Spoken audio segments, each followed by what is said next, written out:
Glad to still be there with us again now. A final conversation on the show this morning. Let's tell you that trade, no doubt, an all-important economic lever for many countries across the world. Whether advanced or developing, international trade enables countries to access markets and services that may not have been available domestically, thereby causing a boost in the revenue for all participating nations. The World Bank, in its report, confirmed that countries that embrace international trade tend to grow faster, innovate rapidly, provide higher income, and create more opportunities for their people. For Nigeria, trade is critical to the nation's economic makeup, as the country exported $57.7 billion worth of goods in 2021, making it the world's 52nd most exporting country. However, the latest report by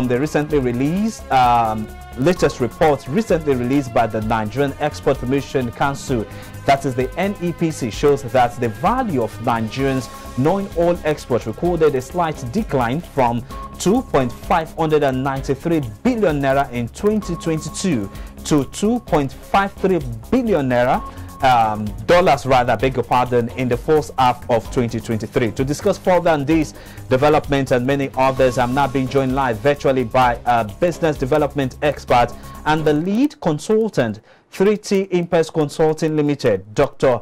Bamidele Ayemimbo. Thank you so much for joining us on the show this morning. Thank you for having me. Let's begin our conversation now with this latest report by the NEPC. What is your reaction to the slight decline in the volume of non-oil exports in the first half of the year? I won't say a decline. I mean, I would rather wait till the end of the year, because if you look at what happened last year total export was 4.8. If we already have 2.5 first half of this year, I mean, I'm hoping we'll be able to achieve $5 billion at the end of the year. So I won't really see it as a decline. Okay. If you are comparing with maybe, and typically later in the year, export pick up because we are likely commodity exporters, and a number of those commodities are harvested from August, September, October. So we expect it to pick up. So I'm not really concerned about whether it's going to decline. Rather, maybe it's going to be more, actually, maybe about 5 billion, because you should also consider the fact that there are a lot of factors now that will contribute to the growth of export later in the year because of the floating foreign exchange market. So exporters now have value for their money. So I expect that, for me, I'm not worried about that figure. I expect that it will grow because of the exchange rate that gives value for money for exporters, for the good they have exported out of the country. All right, good one there. And I know you're one person that is very passionate about trade and export. But then again, there is no way, absolutely no way we can talk about non-oil export without talking about the African Continental Free Trade Agreements. That is the AFCFTA. Now, let me ask you this, Doc. Are we really taking advantage of the growth prospects and the benefit opportunities inherent in the pact to grow our trade and export businesses? Looking at me to answer it on AFCFTA or in general, because AFCFTA now. AFCFTA now. We focused with AFCFTA. We have not started trading, understandably so, because the document, that the policy document required to be able to guide the process is yet to be approved by the president. Okay.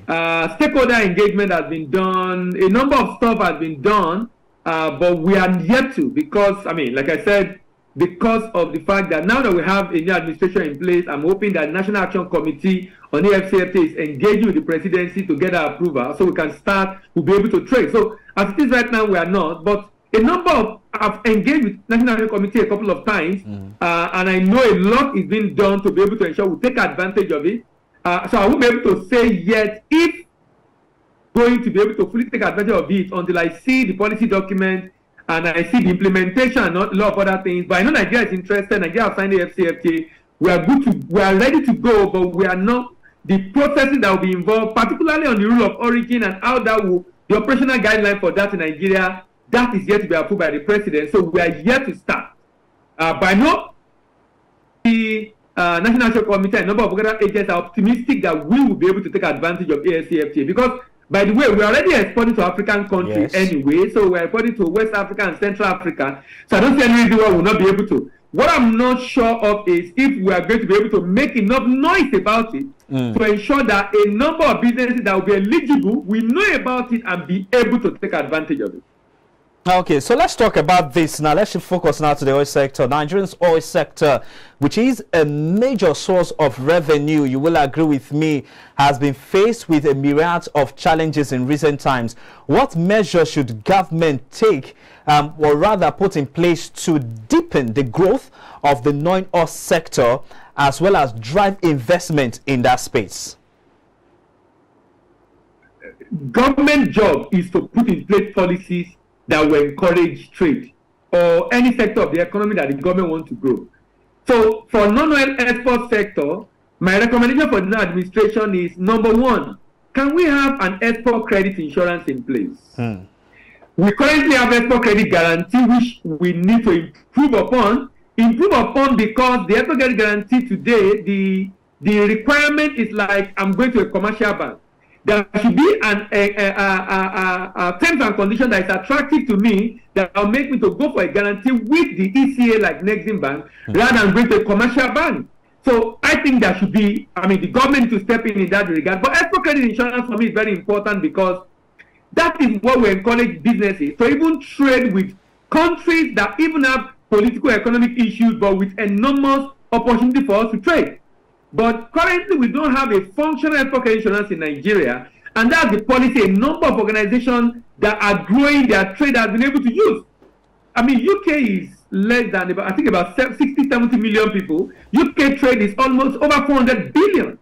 Nigerian trade is just about $67 billion last year. But if you're exporting in the UK and I can take on this kind of insurance that can make me to see trade in Ukraine today, in spite of the challenge in Ukraine and a number of other economies around the world. So I would recommend that. Then number two is the president must give a matching order to the ambassador that will be appointed to different countries.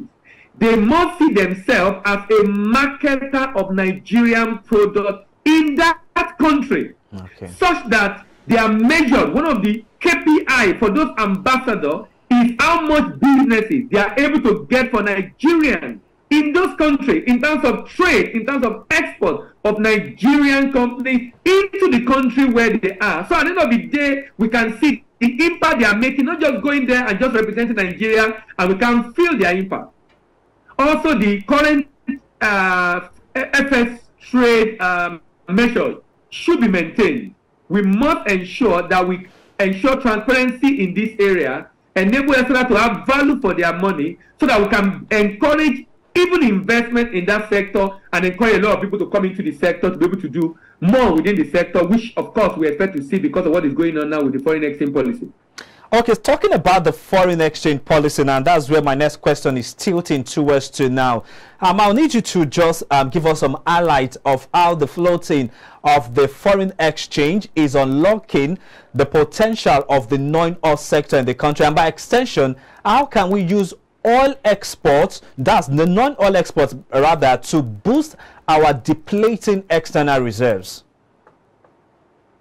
Before now, the central bank is forcing exporters to sell at a rate that is not profitable. So sad that we've had a meeting with central bank at some point, and they were not going to budge on this matter. And we felt, look, you are there for us, so if we say this is the concern we have, this is affecting the economy and business in this sector, you should do something about it. Eventually, they came up with the RT200 FX to address the issue, giving 65 naira, which was a good initiative, by the way, but not really hitting hard on the real problem that exporters have. Now, with this is now encouraging exporters to want to export, and not just export, repatriate the proceeds, because a number of businesses were even shipping their goods through the land border to neighboring countries to ship, so that they don't have to repatriate their proceeds into Nigeria, or the money will come in through other means.